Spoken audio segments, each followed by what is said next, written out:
दरख्त रानी। पुराने जमाने में किसी गांव में एक बूढ़ा आदमी रहता था। उसकी शादी को 20 साल हो गए थे, पर वह औलाद की दौलत से महरूम था। भगवान की कृपा से बूढ़े की औरत का पांव भारी था। नई नई चीजें खाने को उसका जी चाहता था। बूढ़ा भी अपनी बिसात के मुताबिक उसे खाने की चीजें लाकर देता था। एक रोज बूढ़े की बीवी को खट्टे मीठे बेर खाने की बहुत ख्वाहिश हुई। गर्मी के मौसम में बेर कहाँ मिलते हैं। फिर भी बूढ़ा बेरों की तलाश में जंगलों में भटकता रहा। एक दिन जंगलों में इधर उधर बेर तलाश करते हुए वह एक तालाब के किनारे पहुंचा तो एक बेर की झाड़ी नजर आई। बूढ़े को बहुत खुशी हुई। वह अपने दोनों हाथों से बेर इकट्ठे करने लगा। अभी झोली भर बेर ही तोड़े थे कि एक आदमखोर मगरमच्छ ने अपना बड़ा सा मुंह पानी से ऊपर निकाला और जोर से सांस खींची। उसके सांस लेने से एक जोरदार आंधी चली और बूढ़ा कमजोरी की वजह से अपने को न संभाल पाया और तालाब में आ गिरा। बूढ़ा अपने को संभालते हुए किनारे तक पहुंचना ही चाहता था कि मगरमच्छ ने इसके पांव भी पकड़ लिए। बूढ़ा उससे कहने लगा, भाई, खट्टे मीठे बेरों की तलाश में मेरे पांव घिस गए और फिर जब बेर मिली तो मेरे रास्ते में तू रोड़ा बनता है। तेरी यह मक्कारी मुझ पर कोई असर नहीं करेगी। बहुत दिनों से इंसान का गोश्त खाने को नहीं मिला। तेरी करारी हड्डियों को चबाने में मुझे बहुत मजा आएगा। आज मैं तुझे खाऊंगा। मगरमच्छ ने लार टपकाते हुए कहा। क्यों? मुझे तू क्यों खाएगा? इसलिए क्योंकि तूने मुझसे बगैर इजाजत लिए मेरे बेर लिए हैं। भाई, मैं ये बेर बहुत मजबूरी में ले रहा हूँ। मेरी बीवी की हालत कुछ ऐसी है। मैं और मेरी बीवी अब और ज्यादा इंतजार नहीं कर सकते। बूढ़े की बात सुनकर मगरमच्छ समझ गया। ओह, अगर यह बात है तो मैं तुझे नहीं खाऊंगा। तू अपनी राह ले, लेकिन मेरी एक शर्त है। क्या शर्त है? बूढ़े ने पूछा। अगर लड़का होगा तो तेरा और लड़की हुई तो मेरी। मंजूर, कहकर वह बेरों की झोली संभालते हुए चल दिया। वह अपने दिल में सोचने लगा कि मगरमच्छ उसे फिर कहाँ मिलेगा और अगर उसके यहाँ लड़का पैदा हुआ तो फिर तो परेशानी की कोई बात ही नहीं। बूढ़ा अपनी बीवी की आवभगत में कोई कमी नहीं करता था। दिन पर लगाकर उड़ते रहे और एक दिन बूढ़े के घर एक खूबसूरत और बहुत तंदुरुस्त लड़की पैदा हुई। बच्ची को देखकर उसे मगरमच्छ की बात याद आई तो वह कांप उठा। लड़की का रंग गुलाब के फूल की तरह था। उसकी आंखें हीरों की तरह चमकदार थीं। वह परियों की तरह हसीन और मासूम थी। ऐसी मन्नतों और मुरादों की लड़की मगरमच्छ के पेट में जाए, ये सोचकर बूढ़ा दुख से कांपने लगा। उसने सोचा कि अब वह कभी तालाब के किनारे नहीं जाएगा। बारिश का मौसम आया और नदी में बाढ़ आ गई। मगरमच्छ पानी में बहकर तालाब से निकलकर खेत में आ गया। अब उसे आसानी से शिकार मिलने लगा। एक दिन बूढ़ा खेत से सब्जी तोड़कर ला रहा था तो रास्ते में मगरमच्छ ने उसे रोककर सवाल किया। क्यों बे बूढ़े, मुझसे छुपता क्यों है? तू मुझसे छुपकर कहाँ भागेगा? सीधी तरह बता, तेरे यहाँ लड़की हुई या लड़का? लड़की हुई है, बूढ़े ने सहमी हुई आवाज में कहा। तो फिर वह मेरी है। मेरी अमानत को अब तक तूने अपने पास क्यों रखा है? क्या तू अमानत में खयानत करना चाहता है? इतनी छोटी बच्ची को तुझे कैसे दे दूं? बूढ़े ने कहा, 14 साल पहले तूने मुझसे वादा किया था। क्या वह अब भी बच्ची है? तू बाप की नज़र से देखता है, वह अगर बूढ़ी भी हो जाएगी तब भी वह बच्ची ही रहेगी। तू मुझे अब और बेवकूफ़ नहीं बना सकता। मैं तुझे चैन से रहने नहीं दूंगा। देख, अगर तूने लड़की को कल ही लाकर मुझे नहीं दिया तो मैं तुम तीनों को एक एक कर खत्म कर दूंगा। मगरमच्छ ने कहा, वह मेरी बेटी है, अपना खून तुझे मैं कैसे दे दूं? लोग क्या कहेंगे? बूढ़े ने सवाल किया। लोग क्या कहेंगे वह मैं नहीं जानता। तू क्या कहता है? वादा खिलाफी करना चाहता है? मगरमच्छ ने गुस्से से चिल्लाकर कहा, नहीं नहीं, ये बात नहीं है। मैं चाहता हूँ कि मेरी बेटी को इस बात का पता न चले। और बूढ़ा कहते कहते रुक गया। तू क्या चाहता है, बोल। मगरमच्छ ने कहा, मेरी लड़की को कमल का फूल बहुत पसंद है। तू अपनी पीठ पर एक कमल का फूल रखकर तालाब के अंदर पानी के नीचे बैठे रहना। जब लड़की खुशी से इसे लेने जाएगी तो इसे तू ले जाना। मगरमच्छ को ये तरकीब पसंद आई। दूसरे दिन जब बूढ़े ने अपनी बीवी को बताया तो लड़की की माँ परेशान हो गई। वह अपने आप को कोस रही थी कि क्यों उसने बेर खाने की ख्वाहिश की। आज उसकी बेटी मौत के मुंह में जा रही थी। भगवान उसे मौत क्यों नहीं देता? उसका दिल रो रहा था, लेकिन वह लड़की से कह रही थी, बेटी, कितने दिन हुए नानी के घर तू नहीं गई। वह तुझे याद कर रही है। तू आज अपने बाप के साथ नानी के घर जाएगी। 2 दिन रहकर वापस आ जाना। जाने की बात सुनकर बेटी को खुशी हुई। उसके लिए मामू का घर जन्नत से कुछ कम नहीं था। वहाँ की हर चीज उसे पसंद थी। वहाँ का चांद खूबसूरत था। वहाँ के फूल खूबसूरत और फल रसीले थे। नानी के घर जाने की खबर सुनकर वो खुशी से नए कपड़े पहनकर तैयार हो गई थी।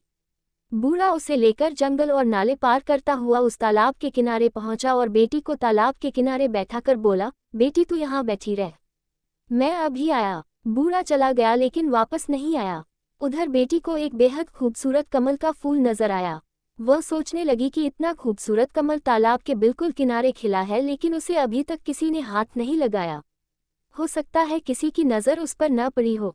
बूढ़े की बेटी धीरे से पानी के अंदर गई। कमल के फूल की तरफ हाथ बढ़ाते ही कमल थोड़ा आगे खिसक गया। लड़की डरकर अपने बाप को पुकारने लगी, घुटने पानी हुआ है बाबा। कमल खिसकता जाता है। वह फिर आगे बढ़ने लगी। कमल फिर से खिसक गया। लड़की चीखकर अपने बाप को पुकारने लगी, छाती पानी हुआ है बाबा। कमल खिसकता जाता है। बाप वहां होता तो जवाब देता। उसे डर लग रहा था। वह सोच रही थी कि वापस चली जाए। उसी वक्त बड़ी बड़ी लाल आंखों वाला मगरमच्छ मुंह खुले पानी की सतह पर दिखाई दिया। बूढ़े की बेटी मगरमच्छ को सामने देखकर घबरा गई और चीखने लगी, लेकिन उसकी चीख जंगल में गूंज कर रह गई। पर उसका बाप वापस नहीं आया। मगरमच्छ उसको अपने बड़े बड़े पंजों में पकड़कर तालाब के दूसरे किनारे एक गुफा के अंदर ले गया और वहां लड़की को छोड़कर वापस आ गया। लड़की की मासूमियत और खूबसूरती को देखकर उसे खाने का इरादा इस वक्त उसने छोड़ दिया। राहगीर जो तालाब में नहाने या पानी पीने आते थे, उन्हें वह पेट भरकर खाता और उस आदमी के पास खाने का जो सामान होता उसे लाकर इस लड़की को देता। लड़की इस गुफा में पड़ी रहती, पर मगरमच्छ के डर से वह कुछ बोलती नहीं थी। इस तरह दिन गुजरते गए। चारों तरफ इस तालाब का मगरमच्छ आदमखोर के नाम से मशहूर हो गया था। डर के मारे कोई राहगीर इस तालाब की तरफ नहीं आता था। मगरमच्छ भूख से बेकरार होने लगा। उसने तालाब की बड़ी बड़ी मछलियों को खाकर खत्म कर दिया। अब वह भूख के मारे मरने लगा। जंगल की गाय बकरी भेड़ भी वह भूख की शिद्दत में खा गया। अब उसके डर से वहां कोई जानवर भी पानी पीने नहीं आता था। जब उसे जोर की भूख सताने लगी तो वह बूढ़े की बेटी के करीब आकर उसे अपनी लाल और ललचाए आंखों से घूरने लगा। बूढ़े की बेटी समझ गई कि अब उसकी बारी थी, लेकिन मगरमच्छ ने उसे उस दिन नहीं खाया। सोचने लगा कि अब उसके दांतों में धार नहीं थी, उन्हें लोहार से तेज कराने के बाद उस लड़की को खाएगा। ये सोचकर वह लोहार के पास चला गया। इधर बूढ़े की बेटी अपनी जान बचाने की तरकीब सोचने लगी। गुफा में जितने सोने चांदी के जेवरात मगरमच्छ ने लाकर रखे थे, उसने सबको इकट्ठा किया और एक टोकरी में रखकर सूखे पत्ते और छोटी छोटी लकड़ियों से उसे ढांक लिया और अपने जिस्म पर कीचड़ लेपकर अपनी सूरत एक अंधी बुढ़िया जैसी बना ली और टोकरी कमर पर लादकर लाठी टेकते टेकते जाने लगी। जैसे ही गुफा से बाहर निकली उसी वक्त मगरमच्छ आ गया और दहाड़कर पूछने लगा, तू कौन है? बूढ़े की बेटी डर से कांपने लगी, लेकिन बाद में खुद को संभालते हुए कहने लगी, मैं अंधी बूढ़ी हूँ, हड्डियों की लड़ी हूँ। मेरे बदन में क्या है जो तू खाएगा? तू अपनी गुफा को जा, वहां तेरे लिए एक तंदुरुस्त लड़की मौजूद है, उसकी हड्डियां चबाने में तुझे मजा आएगा। मगरमच्छ उसे पहचान न सका। उसके मुंह में इंसानी गोश्त के मजे को सोचकर पानी आ गया और वह तेजी से गुफा के अंदर चला गया। बूढ़े की बेटी उससे छुटका मिलते ही घबरा कर दौड़ने लगी और घने जंगल में गुम हो गई। वह सोच रही थी कि जिस माँ बाप ने उसे धोखा देकर मगरमच्छ के हवाले कर दिया, वह उनके पास नहीं जाएगी। वह यही कुछ सोचते हुए घने जंगल में चली जा रही थी कि उसे शेर की गरज सुनाई दी। उसका दिल जोर जोर से धड़कने लगा। वह खौफ के मारे इधर उधर छुपने की जगह ढूंढने लगी। इतनी देर में एक हाथी के बराबर ऊंचा और बड़ा शेर उसके सामने आ गया। डर के मारे वह सामने एक बड़े बरगद के दरख्त के तने से चिपट गई और रो रो कर मजबूरन दरख्त से दरख्वास्त करने लगी, ऐ दरख्त तू फट जा, मैं तुझ में समा जाऊं और तू बंद हो जा। ये सुनते ही दरख्त सचमुच फट गया और वह उसके अंदर चली गई और दरख्त बंद हो गया। एक दिन एक राजकुमार शिकार करने के लिए उसी जंगल में आया। वह दातुन के लिए एक शाख काटने लगा कि उसके कानों में ये आवाज आई, राजकुमार धीरे काट, कहीं मेरी आंख फूट न जाए, मेरी नाक काट न जाए, मेरा हाथ टूट न जाए। ये सुरीली आवाज सुनकर राजकुमार को हैरत हुई और वह दातुन लिए बगैर राजमहल वापस चला आया। वह रात भर उसी जादुई दरख्त के बारे में सोचता रहा। राजमहल में राजकुमार की शादी की तैयारियां हो रही थीं। ज्योतिषी और पुरोहित राजकुमार को समझा रहे थे, लेकिन राजकुमार की बस एक ही जिद थी कि वह उसी दरख्त से शादी करेगा। अगर उसकी शादी उस दरख्त से नहीं हुई तो वह अपनी जान दे देगा। राजकुमार राजा की इकलौती औलाद था। उसकी नज़र में शादी की अहमियत बेटे की जिंदगी से कम ही थी।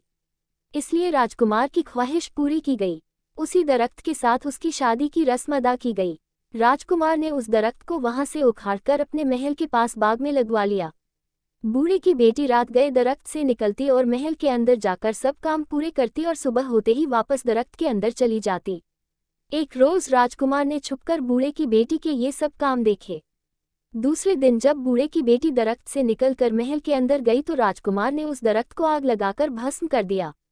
बूढ़े की बेटी दौड़ती हुई आई और बोली, आह, तुमने ये क्या किया? इस पर राजकुमार ने कहा, इतना बड़ा महल है, तुम इसमें रह सकती हो, इस खूबसूरत बाग में घूम सकती हो, बेवजह इस दरख्त के अंधेरे में क्यों सड़ती रहती हो? और फिर मैं तुमसे बेइंतहा मोहब्बत करता हूँ, मैंने तुम्हें अपनी रानी बना लिया है, मैं तुम्हारे बिना जी न सकूंगा। लड़की तो सिर्फ मोहब्बत की भूखी थी। लड़की को लगा कि जैसे सारे जहां की खुशी उसे मिल गई हो। उस दिन के बाद दोनों राजमहल में हंसी खुशी रहने लगे।